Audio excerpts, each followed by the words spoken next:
นั่นเอกกันละนะนกฮะขอบใจกูละ3 อันทุกคนไม่ได้ฮะไม่ได้จ้ะ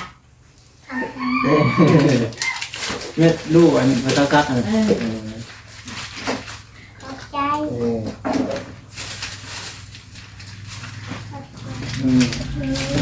เห็นเก่งเด้อตั้งเจอเห็นเด้อขับใจอันนี้เท่าแม่ครูอันนี้เท่าแม่ครูย่ำลิ้นขับใจปลาเท่าน้อยเนาะปูน้อยเนาะ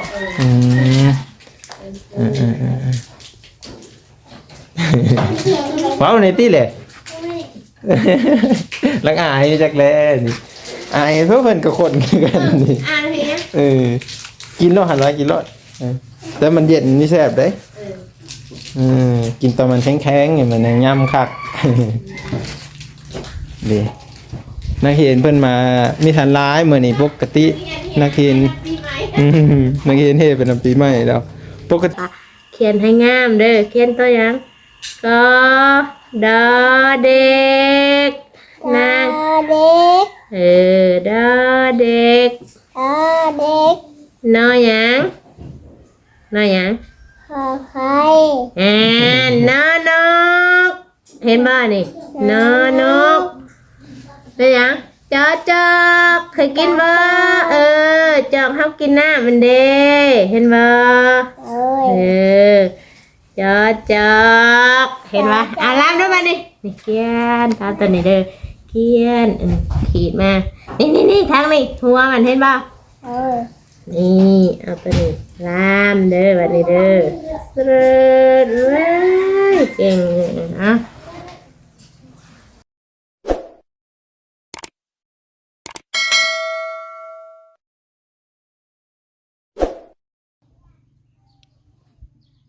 ตอนนี้มันค่อยได้มาฮอดโรงเรียนแล้วได้ทุกคนเลยคือนี่ซื้อมันศพหนึ่ง12,000เนาะกับนักเรียนจักคนก่อนเดี๋ยวสิเฮาไปเบิ่งก่อนเนาะสิย้ายให้ผู้ละ3 อันประมาณนี้เนาะเหลือจากนั้นก็จึงเอาไว้ให้บุญเพ็งไปหาเพิ่นแต่ละมื้อนะทุกคนเดี๋ยวเฮาไปรอเบิ่งนำกันไปตอนนี้ก็คือสิเฮาไปหานักเรียนเพิ่นก่อนเพิ่นว่านักเรียนก็มามีหลายมื้อนี้หลังสงกรานต์ได้อันนี้ฮะทุกคนหายไปทำสงกรานต์แล้วแม่ครูอ่ะ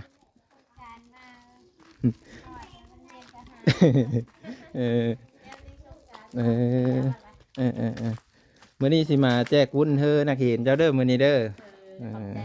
โดยเพิ่นอยู่ข้างในพุ่นเนาะเรือเพิ่นเห็นอยู่บ่หรือว่าบ่ได้เห็นไปทุกคนพอดีว่าในครูเพิ่นกันยังไม่ทันได้ฮอดโมงเฮาพุ่นนะสบายดีนะแม่เอาไหมพร้อมกัน1นักเห็น4 คนว่าอ้าวคนนั้นคืออยู่ผู้เดียวเลยมาพี่มาอยู่น้ำพี่เฮามาพี่มาอยู่น้ำไหมพูดไปอยู่ผู้เดียวพี่มาอยู่น้ำพี่มะ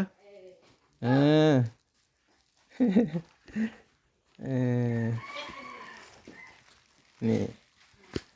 นักเห็นนั่งน้ำก็ได้ไปต้องดูว่านั่นเอกกันละนะนกฮะขอบใจกูละ3 อันทุกคนไม่ได้ฮะไม่ได้จ้ะเม็ดลูกอันพระเจ้าซักอันขอบใจ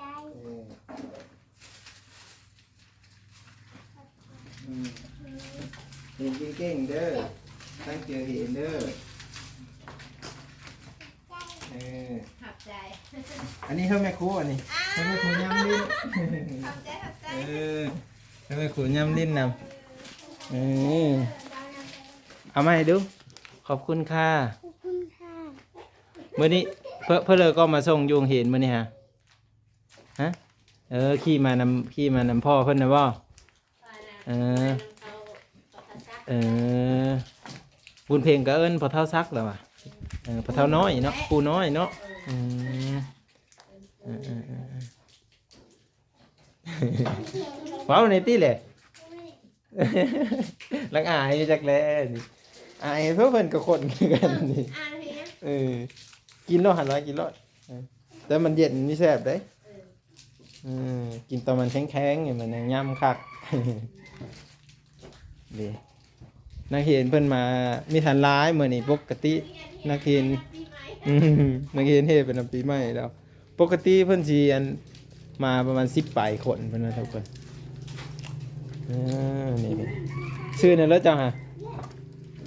เราเตี้ย เท่าเตี้ยนี่ได้นางยังไงนี่นางฝนเท่าเตี้ยนี่ได้นางยังฮะบอกชื่อหน่อยตินาง บอกเข้าตินางตาเพชร นางตาเพชรผู้นี้เด้นางนุ่นผู้นี้เด้นางยังไงนี่นางยังก่อนนี่นางบุญเพ่งนี่เห็นบ่จะมักตัวแข็งๆนี่มีแข็งสำนี้ตัวนี้แข็งๆกินแล้วเนาะเพิ่นมาส่งแต่เช้าบ่เช้านี่ฮะเค้นแล้วหนังสือฮะ คิดว่าบุญเพ่งสิไม่ได้มาโรงเรียนแน่ไปมีเห็นแม่จะมาโรงเรียนท่านไอ้ก็เลยนำมาพี่ก็เลยตามมาพี่เพิ่นจมอยู่ได้จมหลังโรงเรียนแม่ครูก็ยังไม่ทันได้เปิดโรงเรียนเพิ่นว่าหลังสงกรานต์นั่นอันนี้วันยังอี2-3 มื้อเพิ่นก็เปิดแล้วเพิ่นก็จะมาเข้าโรงเรียนได้มาสมใจเนาะบัดนี้เนาะ ได้มาสมใจแล้วนิบให้มันทึกเนี่ยแหละมาติ่งกันได้มันเรืออยู่ ครั้งหนึ่งบ่พอครั้งหนึ่งผลเรือเนาะ กันอยู่บ้านอยู่เหินในบุญเพลงสิว้าวสนั่นพันพื้นเนี่ยมานี่ว้าวเลยมานี่เพนว้าวเลยเงียบกิ๊บบุญเพลงว้าวในที่เลยว้าวในจักบาทหนึ่งนี่จะได้ยินเสียงเลยจำนวนเฮาเห็นนี่ก็ไอ้ก็ออกไปแล้วนี่แม่ครูสิตีแต่งอะไรนี่เอ้าว้าวในที่เลยอ้าวน้องเจ้าก็ได้กินอะไรนี่ฮะ มีเอาไว้เมื่อน้องนะบอกเอาไว้ตัวได้น่ะสิเอาไว้ให้น้องเอาไว้อันหนึ่งบอกเอาไว้ให้น้องนำบอกเอาไว้ยังน้องก็ได้กินเลยเอาให้กินเลยดิเอาไอ้ไปเช้านี้ดิเจ้ากินแล้วแหละนี่เอามาให้เจ้าพอดีแล้วแม่จะสิญาติกินเจ้าพระชันแม่จะญาติกินนะบ่เอาพอดีแล้วแม่จะญาติกินแล้วแหละเบื้องในเขาเอ้ยกันยังกินคะแนนอย่าทิ่มโททีบเด้อทงมันเด้อทิ่มโททีบรักษาความสะอาดได้พอดีแล้วแม่ครูตีเลยนะต้องทิ่มใส่ตรงที่ทิมพูนแถวคุ้มแถวนั้นในป่าบุญ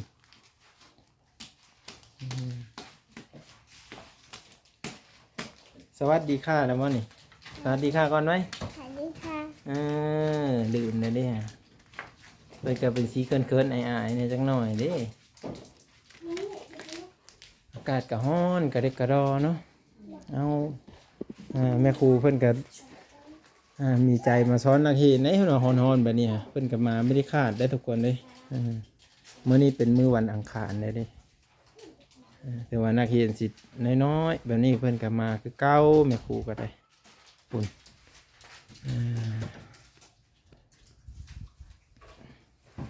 บุญเพ่งเลยมาห้องเรียนนั่งคนเดียวเนาะ อันนี้อยู่ห้องน้อยง่ายไวๆอะไรจังได้มาเห็นทันเพิ่นนี่ อยู่ห้องน้อยแล้วบ่ทันเพิ่นแน่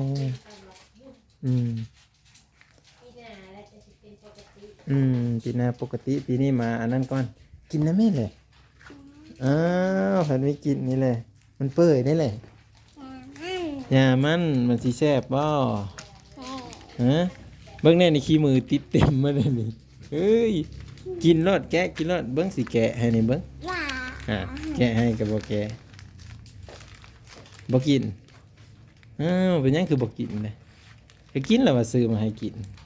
ซื้อมาแจกให้กินเบิ่งในคนอื่นกินสิหมดแหละมาได้อกินหมดไว้นี่มันยากสมุนเพ็งนี่เด้อกินหมดมันยากเอารสเรามีกินนี่ได้ครับวันนี้เบิ่งเพิ่นสิหมดเด้อนะฮะเอ้ามีบ่อนซื้อบ่อยู่นี่ฮะมีบ่พ่อเอาเงินเฮาจักพันเช้านี่ฮะบ่ได้ให้ข้าวได้กินอยู่บ่มานะกินข้าวกับหยัง ปลาแดก กินข้าวกับปลาแดกโอ้ถือว่าเลี้ยงง่ายนี่เนาะกินข้าวกับปลาแดกกับมาโรงเรียนเลยเนาะเวอร์ชันน่ะจึงมีใจสู้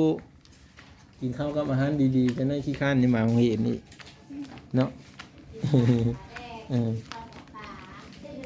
เห็นเก่งๆตั้งใจเห็นเด้อเห็นเก่งๆจึงกินข้าวกับซีนกับไข่ตอนนี้กินข้าวกับปลาแดกก่อน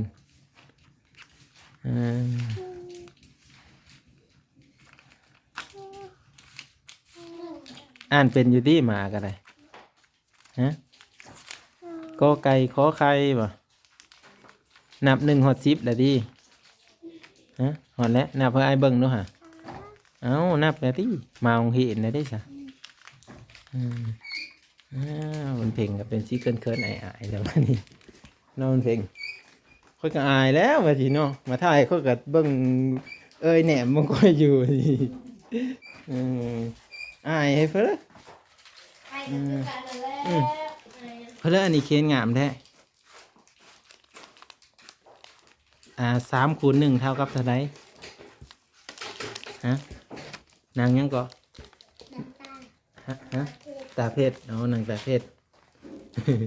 นางนุ่นได้สะนางนุ่นเค้นแล้วผู้นี้ซื้อนุ่นผู้นี้ซื้อตาเพชรผู้นั้นซื้อเท้าน้อยบอกเท้าเตี้ยผู้นี้ซื้อนางน้ำพ้น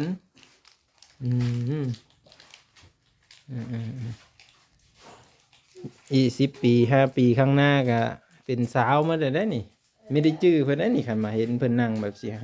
อย่าลืมเข้าไปเบิ่งเด้อช่อง YouTube เบาบ้างอันนี้สิเห็นแล้วนี่ตอนยังน้อยได้เห็นอยู่โรงเรียนหลังนี้มีมือหนึ่ง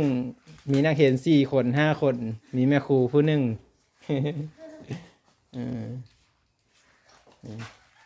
ก็คือสีจื้อหน้าจำตาเพิ่นทุกคนเนาะถ้าเพิ่นได้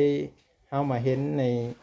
วัย10 ปลายปีก็คือสีจื้อตัวเองอยู่แต่ว่านี่คลิปนี้ก็คือสียาวๆฮอด10 ปลายปีหรือว่า100 ปีเพิ่นก็ได้แต่กี้นะสิเฮาเห็น3-4 คนเฮาก็ไปอยู่สิเนาะดีและพาลงไว้ให้เบิ่งเอาให้เบิ่งบัดใหญ่ใหญ่เลยเป็นไปได้ นี่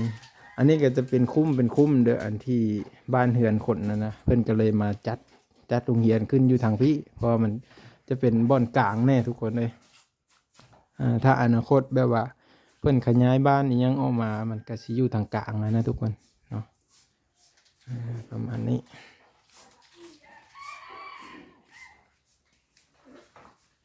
มีแม่นกินฮอดบ่อนนั่งนะไม่จ้าคุณเพลงนี่ กินฮอดบ่อนนั่งแล้วบ่เนี่ยกินฮอดบ่อนนั่งก็กลับไปนั่งบนเก้าซะนี่ตกเลยกำมาลิ้นน้ำพี่ก็ได้หรอวะเนี่ยมันเปิ้นเลยฮะเห็นป่ะกินรอดไม่มีน้ำล้างซ้ำบัดเนี่ยอันนี้ก็เป็นโรงเรียนเพิ่นนี่อยู่นี่ก็มีน้ำบาดาลบ่เพิ่นมีน้ำบาดาลเด้อพี่น้องเป็นน้ำบาดาลของโรงเรียนบ่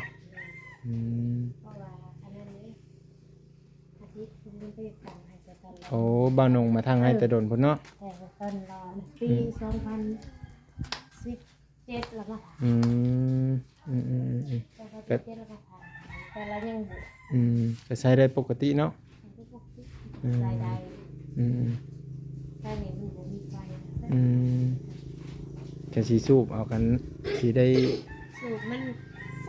ตอนแรกก็ทางให้สูบนั่นแหละแต่เล็กน้อยเขาเห็นมันรุดแล้วเพิ่นใช้ได้เลยแบบจะได้กับเป้งเอาน้ำเพิ่นชั่วคราวใช่เนาะแต่ว่าจะเฮากับเพิ่นบ่ได้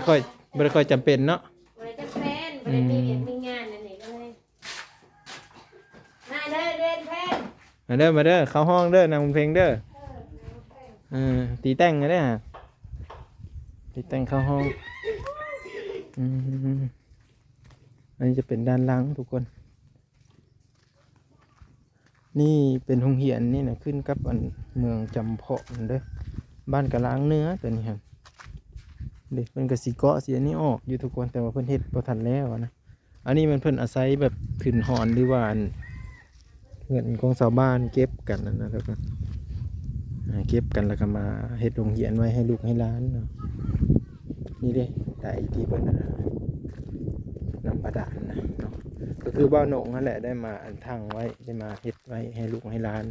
แก่พายายกว้างออกตัวญาติโยมตั้งแต่เพิ่นบวชนะทุกคนก็ไปเพิ่นเอาไปใช้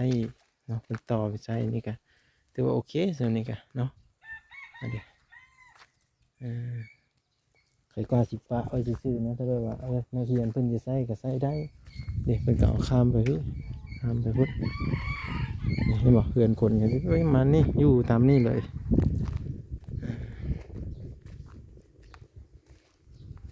แต่องเห็นนี่ก็ถ้าเป็นไปได้เพิ่นก็จะก่อขึ้นแล้วก็อยากใส่ยังต่างๆนะ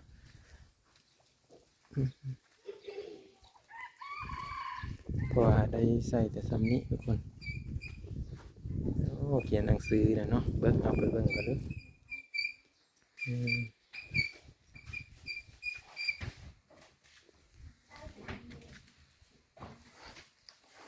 คืนเอาปุ่มขึ้นมาเด้อโอ้ปุ่มจะขาดอะไรบ้างใช่แหละแต่ทางใดหน้าทางใดล้างเลยบาทนี่เนาะล้างก็เสียอย่างหนึ่งเลย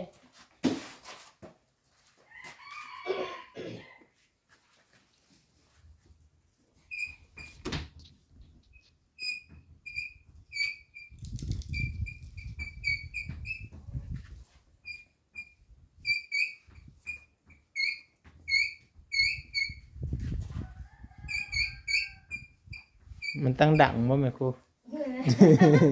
เพราะว่ากระดานมันอันนั้นเลยต้องคมแหงเพราะกระดานมันอันนั้นมันหลอกเลย มันหลอกเนาะกระดานมันของหลอกแต่ก็ยังพอใช้ได้อยู่บ่ซ้ำนี่มันบ่มีเด้บ่คือตัวนั้นเนาะตัวนั้นจะอ้อชัดเจนดีทุกคนพยัญชนะในภาษาลาวเนาะมีเฮามาทวนคืนในพยัญชนะของภาษาลาวเด้อมื้อนี้เพราะว่าบทเรียนเฮาสิหมดแล้วในค่ะเรียนของภาคที่2เนาะในคือสิบ่เขียนให้หลายเพราะว่าน้องยัง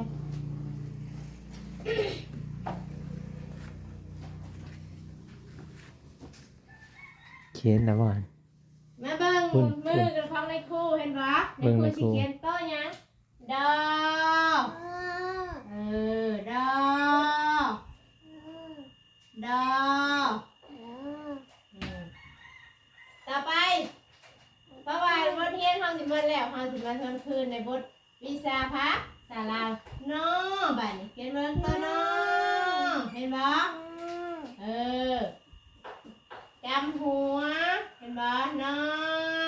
คุณเบิ่งในครูเขียนบนนี้นะ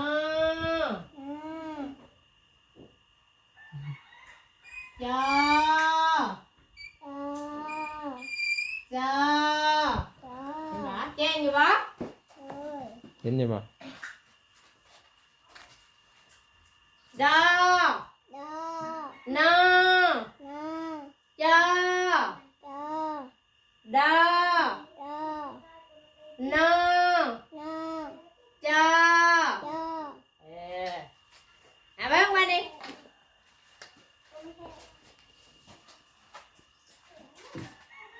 ใส่จับปีกตายละนี่แหละนักเรียนกลางปีเห็นบ่นักเรียนกลางปีหมู่ก็บ่มาเขาบ่หมู่มามันก็สิสอนให้เนาะเอาเขียนวันหยังมื้อนี้วันคานแม่นแล้วว่าวันที่เท่าไหร่วันที่21เดือนหยัง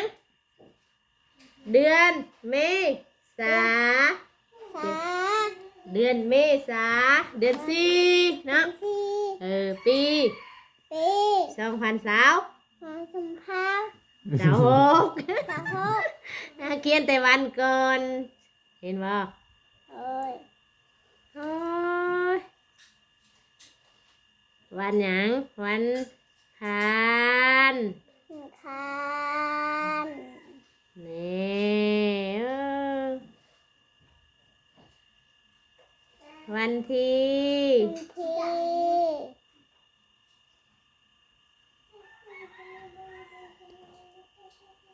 วันที่หยังเราแหละเมื่อกี้นี้วันที่หยังวันที่20 วันที่เช้า เอ็ด วันที่เช้าเอ็ด เออเดือน เดือน เดือนหยังเดือนเมษา เดือนนี้ษา เก่งหลายนะจื้อจ้ะเนาะ เดือนเม เก่งหลาย ษา เก่งหลาย เดือนนี้ษา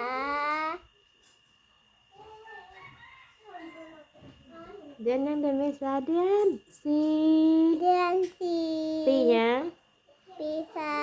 ม ปีสอง ปีสอง พัน พัน สาวหก สาวหก เออ เก่งหลาย เก่ง หลาย เก่งเก่งเก่งเรียนวิชาหยังวิชาพระสาลาว สาลาว วิชาพระ สิสาฟ้า สาหยังสาลาว สาลาว แม่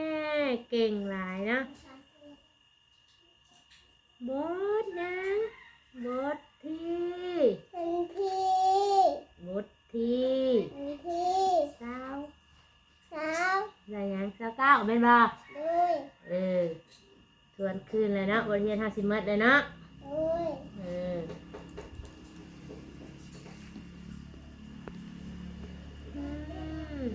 ให้ครูเพิ่นกำลังจับมือเค้นเลยนะนี่ ข้อที่หนึ่งเนี่ย หนึ่ง บอกซื้อ บอกซื้อ ซื้อหยังนี่ซื้อพยัญชนะไหมล่ะวะ ด้วย เห็นเนาะบอกซื้อและ บอกซื้อแล้ว และ และ แม่ออกนั้นออกเสียง ออกเสียง ว่าชัดเจนดี ออกเสียงพยัญชนะ ออกเสียงวัฒนา พยัญชนะเนี่ย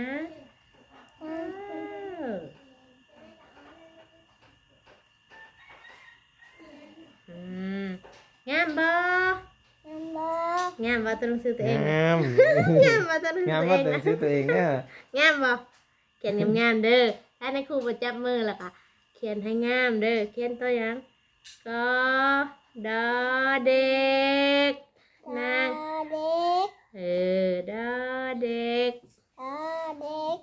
นอหยังนอหยัง ขอใคร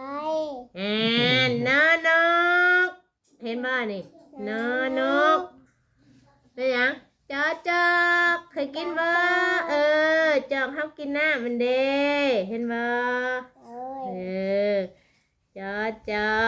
กเห็นบ่ลามด้วยมานี่นี่เขียนตามตัวนี้เด้อเขียนขีดมานี่ทางนี้หัวมันเห็นบ่ เอ้ย นี่เอาตัวนี้ลามเด้อแบบนี้เด้อเสิร์ชเว้ยเก่งอ่ะงั้น ลำค่อยๆเห็นบ่ ลำตามโตมันได้เห็นบ่ลามขึ้นเอาเขียนทางใดหัวทางใดหางหูเด้อทางใดหัวน่ะทางนั้นแหละหัวเขียนขีดมาขีด อึ๊บ ดึงให้มันถือนี่เอาอีกตัวหนึงอีก เอาอีกจอจอกนี่มันหัวมันเห็นบ่นี่มองหัวมันเห็นบ่นี่มองที่นี่ครูจับไปให้เห็นบ่นี่ดึงมาดึงไปแบบนี้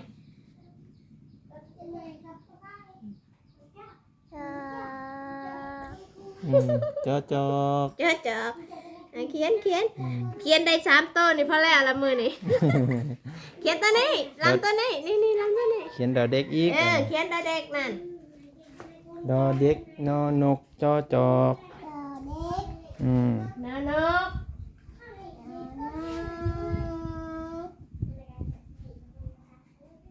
ล้ำไปล้ำมาก็สิเป็นเองแล้วเนาะแม่ครู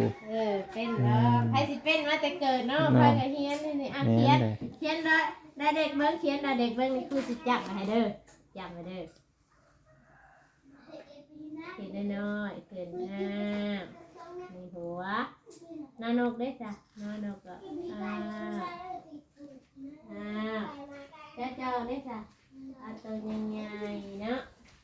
ซับนี่จำแต่หัวเด้อจำเด้อตัวนี้ก็จะขึ้นมาตัวนี้อ่ะเห็นดูเขียนไว้นี่เขียนดอเด็กก่อน เด็กอึ๊บ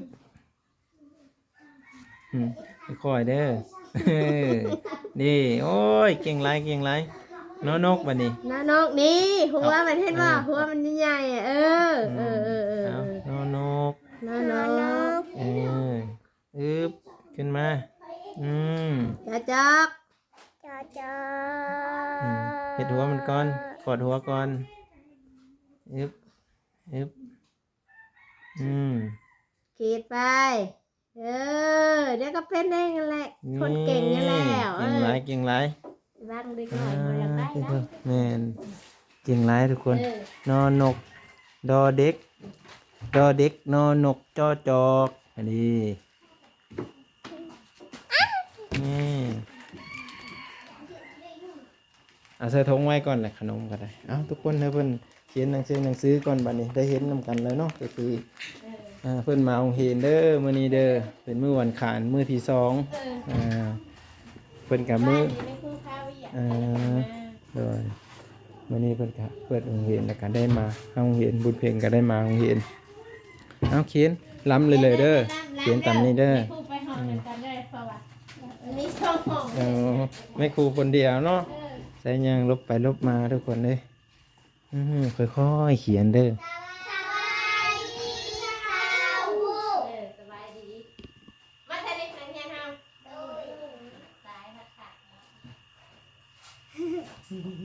เอาเขียนค่อยเขียนเลยค่อยๆล้ำไปเด้อล้ำเบาๆ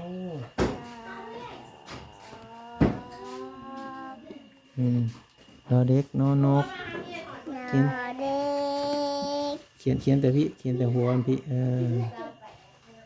ขอดหัวบันนึงขึ้นมาเลยนั่นแหละเก่งไรนอนกพี่เอาแต่หัวพี่อึ๊บค่อยขีดลงไปตามเส้นนั่นเด้อนอนกอึ๊บเอาจอกหอดหัวมันก่อนบ่หอดหัวเห็นไหมนี่พอหอดไปนี่หอดไปสิหอดหมุนไปแต่สิขึ้นแฮนดี้เก่งไรเอาไอซีได้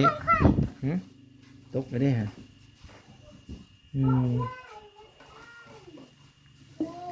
เก่งไรทุกคนบุญเพลงมาเข้าโรงเรียนมาเนี่ยขี้ดินเสร็จจะนี่เสร็จท้องมันมาจังสักเสร็จโต๊ะได้อยู่บ่ล่ะจี้เอาตีนนี่จี้ทางข้างเยี่ยมอย่าลืมเขียนเด้อนี่เด้อค่อยๆเขียนเด้อมันสีเขียนเนี่ยวันจันทร์หรือวันพุธวันที่เท่าไรวันที่9เท่าไรจะสีหิวแห้งได้นี่วันที่20ถือน้ำมากินอยู่บ่ไปถือเข้าดิเข้าถือบ่เอาไปถือคนนี้ทำผู้ได้มาส่งเอาเหมือนน้ำเพิ่นบ่บัดลงแต่รถแหละขอบใจเพิ่นเด้อขอบใจเด้อที่มาส่งค่อยว่าสิเด้อเห็นบ่ขอบใจเด้อว่าสิแซ่บบ่ได้กินตอนมันแข็งเนาะบ่แซ่บบทที่เท่าไหร่คิดฮอดน้องอยู่บ่มาเห็นนี่บ่คิดฮอดแม่อยู่บ่ที่20 ตั้งเจอเห็นเด้อ เออสิหมดแล้ว เบิ่งในนี่มีแต่ขี้ดินเต็ม แม่ เอาไอสิครับก่อนบัดนี้ แสดงความ ขอบคุณค่ะขอบคุณค่ะไว้นบดีดิ ค่ะ บ๊ายบาย บทแสดง ตั้งเจอเห็นเด้อ เออ ความ มัดเอาล้ำเมื่อไอเบิ่งก่อนบาทหนึ่งปิดคลิปข้าว เอาไอสิเมินเลยได้นี่เอาล้ำเมื่อไอเบิ่งก่อน กินอันนี้ก่อน แสดงความคิดเห็น จะน้อยแม่ขู่มาโคตรได้นี่เอาเนี่ยเบิ่งเอาพี่เอาพี่ อ่านบทกา เอา ร เขียน บ้อนดังต่อไปนี้ข้อที่หนึ่ง ค่ะ นี่บอสตัวนี้ดอเด็ก บท ดอเด็ก เด็ พอฮอดไปสิฮอดหัวฮอดไปจังสิเด้อฮอดไปจังสิตัวนนกก็ฮอดไปจังสิตัวจอกก็ฮอดไปจังสิเอา ดังต่อไปนี้ อึบขึ้นเลยขึ้นมาดอเด็กอันนี้ เด็ก นอนกวะนี่พีวิตะลุมมินี่นอนกเอา นอน โอ้ยนอนกยาวแต่จอกวะนี่ หนึ่ง เอาแต่หัว เป็ด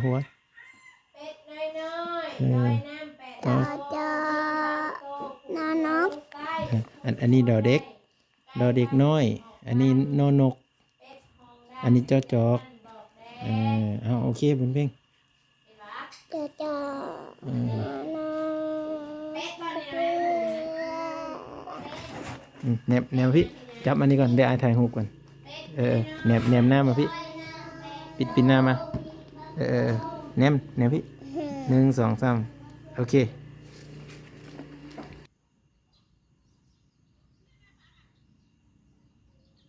เดี๋ยวบางกะสิได้กลับก่อนเด้อพี่น้องเด้อเนาะกะขอบุญขอบคุณพ่อพี่น้องทุกคนทุกท่านที่มาให้กำลังใจและบอกคำโฆษณาบ้างเป็นกำลังใจให้บ้างเด้อพี่น้องเด้อเมื่อนี้กะใส่ถึงตัวเองคือเก้านั่นแหละ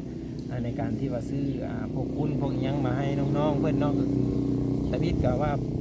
ก็บ้างเข้ามาถามตอนนั้นนักเรียนประมาณ10 ปลายคนเนาะแต่กะบ้างกะอยากซื้อวุ้นมาให้เนาะ